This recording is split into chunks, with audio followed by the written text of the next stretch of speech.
Bienvenue dans cette toute nouvelle vidéo de la Bourse en clair. Aujourd'hui, on va évoquer un thème qui n'est pas super glamour. Les pertes en trading, mais pourtant qui sont aussi importantes à gérer que les gains. Comment faire face à des pertes? Comment gérer mentalement les pertes? On va voir deux aspects. Le premier aspect, la série de pertes. Et le deuxième aspect sera la grosse méga perte, celle qui vous explose le mental. Avant de commencer, dites-moi en commentaire si vous avez traversé ces phases, ces périodes. Bon, ben c'est bon, je pense qu'on peut y aller. Allez, c'est parti!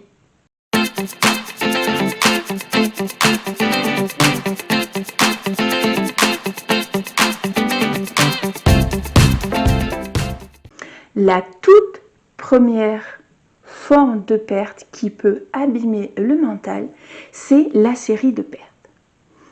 Vous suivez religieusement votre méthodologie, vous êtes discipliné et bam, bam, bam, vous cumulez les pertes. Comment ça se fait? Tout simplement, vous êtes en train de découvrir que votre méthodologie n'est pas faite pour toutes les phases de marché. Vous progressez, bravo! Et oui, les méthodologies ne sont pas faites pour toutes les phases de marché. En tant que trader, votre boulot, c'est de savoir votre méthodologie, dans quelle phase de marché elle excelle. Voilà ce qu'est votre travail en tant que trader. Une méthodologie 4-4 qui va passer sur toutes les phases de marché, c'est le meilleur moyen pour s'exploser en plein vol. Selon moi. Comme toujours, ces propos n'engagent que moi. Alors, comment faire face à une série de pertes?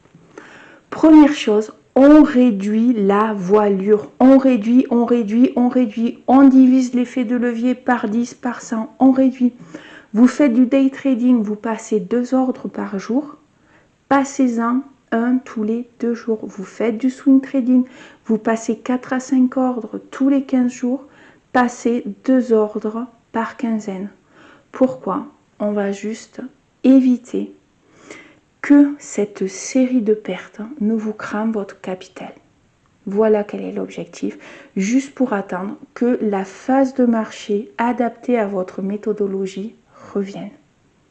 Ça va surtout vous permettre de découvrir dans quelle phase de marché votre méthodologie est opérationnelle. L'autre objectif, la réduction de levier, la réduction du nombre d'ordres, c'est d'éviter de vous faire basculer mentalement dans la peur. Donc, pour résumer, réduisez la voilure. On réduit le nombre d'ordres et le volume. Votre méthodologie va fonctionner, mais sur la phase de marché adéquate. Si on prenait un exemple, prenons l'exemple suivant. Vous avez une sandwicherie qui marche super bien. Vous faites d'excellents sandwichs. Et d'un coup, vous êtes catapulté dans un restaurant 5 étoiles. Et là, les clients sont mécontents. Ils ne sont pas heureux du produit qu'ils consomment. Pourquoi? Est-ce que vos sandwichs ne sont plus bons? Non. C'est juste que le marché a changé. C'est exactement pareil avec votre méthodologie. Votre méthodologie est faite pour un marché.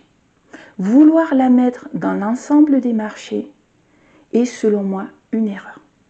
Il faut être conscient que votre méthodologie va marcher dans ce type de marché et pas dans l'ensemble des marchés. Donc, prenez des notes, réduisez votre voilure et voyez où votre méthodologie fonctionne.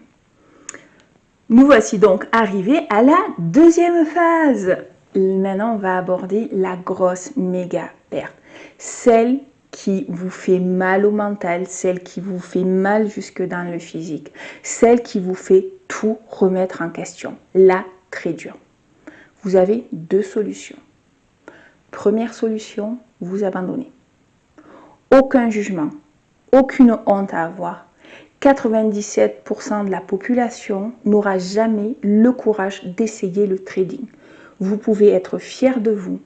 Le trading n'est pas fait pour tout le monde. Vous avez eu le courage d'essayer. Deuxième solution, vous décidez de continuer. Bienvenue dans le club des barrés.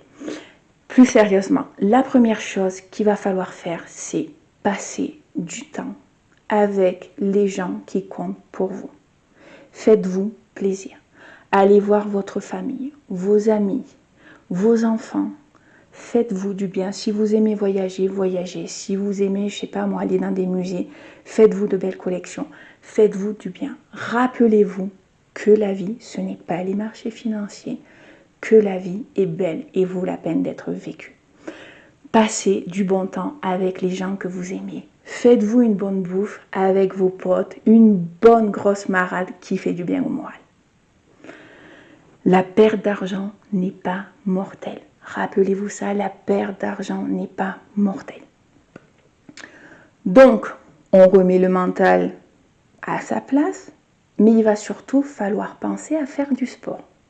Pourquoi? Vous vous êtes pris un shoot d'hormones de stress. Il va falloir l'éliminer. Faites du sport, ce que vous voulez. Allez dans la nature. L'objectif est d'avoir de l'endorphine pour réduire l'acidose qu'il y a dans votre corps. Réduisez cette acidité, faites du sport, de la marche, de la course, ce qui vous plaît, des burpees, de la corde à sauter, j'en sais rien. Faites du sport. Vous allez mieux mentalement, vous allez mieux physiquement. Maintenant, on va reprendre le cahier de trading. Oui, votre journal de trading. Allez aux endroits où votre méthodologie fonctionnait. Relisez les notes qui vous rappellent que vous êtes capable de gagner de l'argent. Une fois que ça va mieux, mentalement, physiquement, que vous avez repris confiance à votre méthodologie, on réallume la plateforme. Et quand vous commencez avec un effet de levier hyper faible. L'objectif, c'est de retrouver des sensations. Pour info, vous venez de passer le rite d'initiation de tous les traders. Cette grosse perte qui fait mal, qui déstabilise, va vous permettre de progresser. C'est grâce à elle que vous allez enfin passer du bébé trader au trader en phase de développement. Donc, c'est pas facile à passer, je le sais, j'ai connu cette période, mais c'est surmontable. Si le trading vous plaît, vous passionne, rassurez-vous, vous arriverez à la dépasser. Donc, pour résumer, lorsque vous êtes dans une série de pertes, réduisez la voilure, réduisez l'effet de levier, réduisez le nombre d'ordres. Vous êtes en train de découvrir que votre méthodologie n'est pas faite pour toutes les phases de marché. Trouvez la phase de marché qui correspond à votre méthodologie. Lorsque vous êtes face à cette grosse méga perte, celle qui vous déstabilise, vous êtes en train de franchir le rite de passage du trader. Je sais, ça ne fait pas plaisir, ça fait mal, mais tous les traders sérieux sont passés par cette phase. Il n'y a que les vendeurs de rêves qui vous diront « Mais non, mais enfin !» Non, non. Tout le monde a connu cette phase, cette transition, cette chrysalide qui ne fait pas plaisir, je vous le garantis. Gardez en mémoire que l'ombre est toujours au service de la lumière. Qu'en faisant face à ces zones d'ombre, on peut progresser. Que c'est lorsqu'on est déstabilisé que l'on avance. Ça va aller mieux. Faites-vous confiance. Sur ce, je vous dis à la semaine prochaine pour une nouvelle vidéo de la Bourse en clair. Ciao, ciao!